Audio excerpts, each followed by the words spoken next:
Hi, I'm Gabriella, and I'm a wellness management major at SUNY Oswego. I chose this major because ever since I was young, I was like, I'm gonna help someone.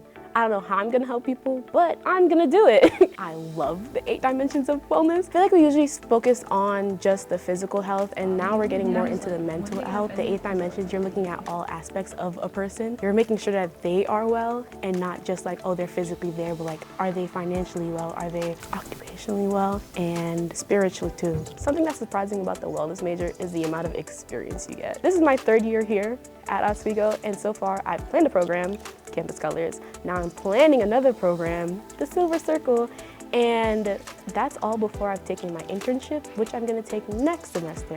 When I start applying for jobs, I think it would be great to have experience, and this major already prepares me with some level of experience, and that's wellness management in 60 seconds.